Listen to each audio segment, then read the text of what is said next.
Good news keeps rolling in for the Philadelphia Eagles, especially this fan base. Let's talk about it here. You're watching Philadelphia Eagles Now by Chat Sports. My name is Jay Sr., and no matter where you are or how you're tuned in, thank you so much for making today's show a part of your day. Before we get to all of this positive news on the Eagles front, I do want to get back to this.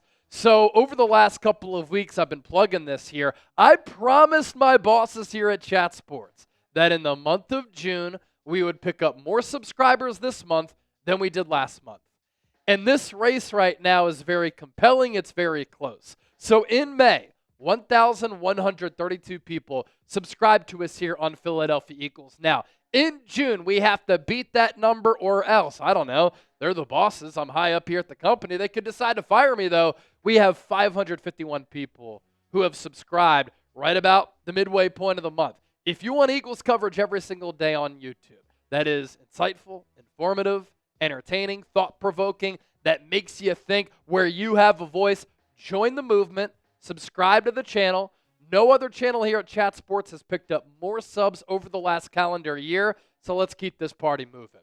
As for the good news on the Eagles front, Jalen Hurts' contract details were released over the weekend by his agent, and during the contract negotiations after the 2022 campaign, and this is after Jalen Hurts finished runner-up to Patrick Mahomes in MVP voting, when Hurts finished runner-up to Mahomes as far as winning the Super Bowl, he got that bag from Philadelphia, and for a quick moment, he became the highest-paid player in the history of the NFL.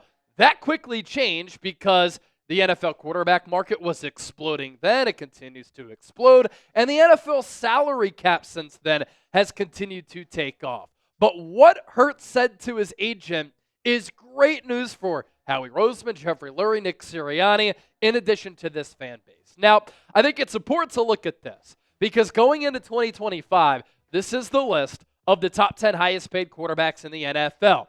And you can break this down, average annual value, total guaranteed money, total value. For the case of this conversation, this is a look at the highest paid quarterbacks 1 through 12, average annual value. So you see Dak Prescott at number 1, he's making $60 million per year. Joe Burrow, Josh Allen, Jordan Love, Trevor Lawrence, all making $55 million per year. That's 5 quarterbacks right there. Then you have Tua Tagovailoa at 53.1, Jared Goff at 53, Brock Purdy at 53, Justin Herbert at 52.5, Lamar Jackson at 52 even. Right behind Lamar, you see Jalen Hurts as the 11th highest paid quarterback at $51 million, and Kyler Murray, the 12th highest paid quarterback, at $46.1 million. You can also see the age of these quarterbacks, and Jalen Hurts, only 27 years old, which I think is great because I think he has good football left in front of him. He could be rounding into his best football years, and I think that he can continue to get better and improve as a quarterback, especially becoming a more consistent passer. And his agent, Nicole Lynn, as I noted, was talking over the weekend in an interview that started to go viral because of what Hurts said. Nicole Lynn, who became the first female to negotiate a contract of this level for Hurts, said this: Jalen is such a selfless guy. He told me to do the deal. He didn't want any updates until the deal was done, which is very rare. You have a lot of clients that are like, give me every update. What's the counter? But he's like, I don't want to hear anything. Just tell me when it's done.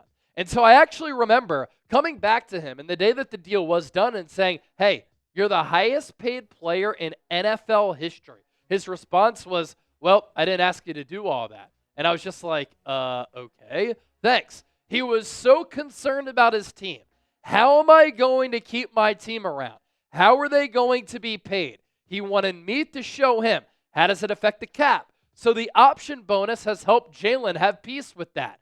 Hey, don't worry that you're getting $51 million a year. We've done it this way so it doesn't affect the cap. The cap hit is not that large. He needed to be educated on that because he'd let me accept the deal because he cared so much about his teammates. Why does this matter, ladies and gentlemen? It matters because you can make the argument that with Jalen Hurts coming off a Super Bowl championship, Super Bowl MVP honors, how much he's won so far, how well he's played, that his current deal is outdated. He could ask, theoretically, for a sizable pay raise. The Buffalo Bills last offseason kind of did this with Josh Allen. They redid his contract. They didn't need to, but they upped his average annual value. They upped his guaranteed money. And his deal, which was outdated, now pays him as a top 5 highest paid quarterback in the NFL. Hurts is number 11. He could look at that list and say, I'm better than him. They're all making more than me. Howie Roseman, Nicole, I need you both to get together. I need a new contract. Because if Hurts continues to have this approach, what does it allow the Eagles to do? It allows the Eagles to continue to build a great football team around Jalen Hurts. And look, when teams win Super Bowls, they're all usually great teams, or at least the best team of that year. It's almost as if teams who win Super Bowls have some of the most talent on an NFL roster that year. Jalen Hurts does need a little bit of help around him to be the best quarterback that he can be. There's nothing wrong with that. To have A.J. Brown, Devontae Smith, Dallas Goedert, Saquon Barkley, this offensive line, it's great. And while Jalen Hurts might need some help, he has helped the team by taking a contract that has allowed the Philadelphia Eagles to pay everybody else. That matters. That's big time. And whenever this next Jalen Hurts contract negotiation takes place, I imagine he's going to have this same mentality that, yes, I want to get compensated. You are always worth what somebody is willing to pay you. He is worth what the market is. But he's probably going to accept the contract that allows the Philadelphia Eagles to load up the rest of the roster so that they can continue to be competitive.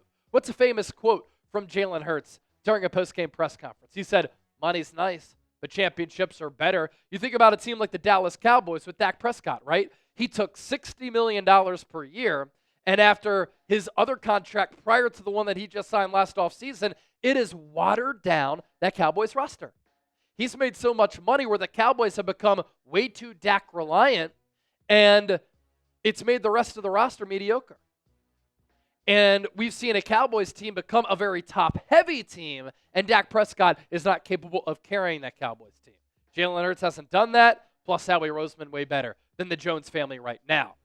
Topic number 2 here is this Philadelphia Eagles defense just starting to scratch the surface.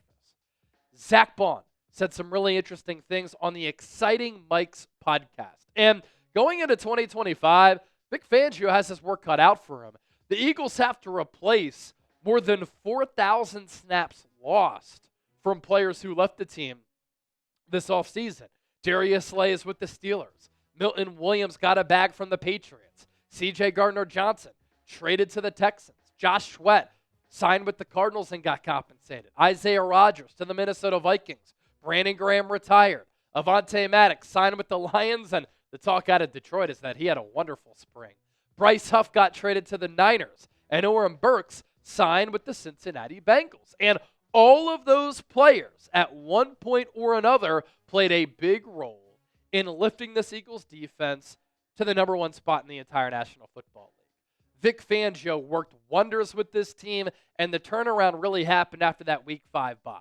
They were number 1 in points per game allowed at 18.1.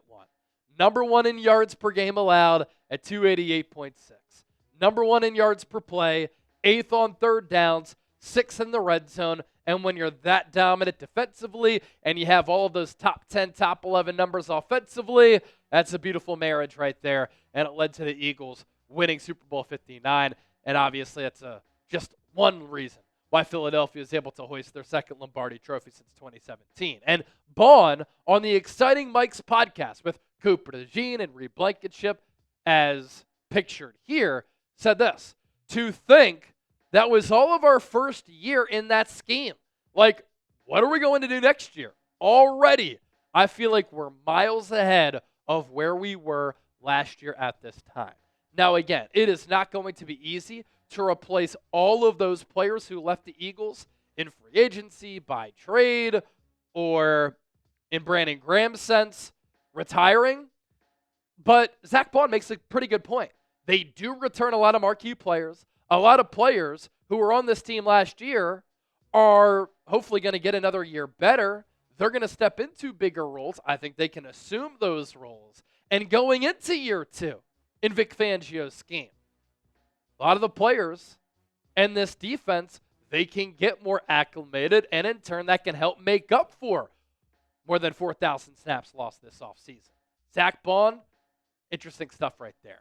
So what do you think? Will the Eagles' defense be better or worse in 2025? Comment down below. Let me know your thoughts on this. Type B for better or W for worse. That is today's poll question. These Eagles Super Bowl hats on sale right now thanks to our friends at Fanatics. These are the same hats that the Eagles wore after winning the Super Bowl. The same hats that myself and Chip, you've seen us rock them here on the show. How do you get them? On sale for just $17. Adult sizes available and kids sizes available. Chatsports.com/Super Bowl hat. You plug in that link, it'll take you to Fanatics. Fanatics will know that Chase Sr., Eagles Now, and Chat Sports sent you. Get yours today. And then lastly, Pro Football Focus put together a list of the top 10 wide receivers in the National Football League. A.J. Brown, number 1. And this is impressive to me that PFF named Brown as the top wide receiver in the game, considering how much talent there currently is at the wide receiver position. And I'm not going to say that like A.J. Brown is the GOAT, Justin Jefferson, Jamar Chase are the GOAT at the wide receiver spot. That's Jerry Rice. But when Jerry Rice was playing, and he's the best wide receiver of all time, and I don't think it's close in my opinion, the talent at the position wasn't as great as it is now from top to bottom. I mean, you look at many teams across the NFL, and there's at least one wide receiver on that team where you say, my gosh, he's a stud. And so for A.J. Brown to be number 1 in this class of wide receivers, that's impressive. So he's ahead of Justin Jefferson, who before it's all said and done, could put up GOAT-like numbers. He's ahead of Jamar Chase, Amon-Ra St. Brown, Puka Nacua, C.D. Lamb, I think is a little bit low on this list, Nico Collins, Tyreek Hill, Mike Evans, and Terry McLaurin. What a group to be a part of. What a group to headline. And here's what PFF said about A.J. Brown dominates defensive backs across the board, but his success against single coverage is especially notable. He earned the highest receiving grade versus single coverage in 2024, 96.6, and leads the league in that category over the past 3 years, 2022 through 2024, with the 97 grade. He can win in every way against any defense. And what's so impressive about AJ is that during his time with the Eagles, they have been a very successful running team. 2023, Brian Johnson went away from it, but in 2022, Miles Sanders had a career year. He ran for more than 1,000 yards. Shoot, DeAndre Swift, for the first time and only time in his career, still ran over 1,000 yards. And then Saquon Barkley in 2024 had more than 2,000 rushing yards. What's also crazy is that A.J. Brown in 2024 missed a lot of time, yet he still had 67 catches for more than 1,000 yards. The touchdown numbers have been very consistent. He's gone over 1,000 yards in every year that he's been an Eagle. This run and his game really reminds me of Julio Jones, although Julio Jones didn't really find the end zone that much. But from a body type, physicality, speed, home run ability, the ability to win one-on-ones, AJ is kind of like the modern day Julio Jones, still in his late 20s. Wide receivers have aged very gracefully throughout the course of NFL history. A.J. Brown could go on a legendary run. I think he's already the top wide receiver in the history of this organization. He could solidify himself as a Hall of Famer and one of the best wide receivers of all time if he's able to do this over the next, let's say, 3 to 5 years, where he puts up that type of production and goes on a run, including what he did in Tennessee that spans 7 to 10 years. That'd be something. If you're still rocking with us here on the show, give me a real one down in the comment section. We appreciate you for hanging out, supporting everything that we do. And, of course, don't forget to subscribe.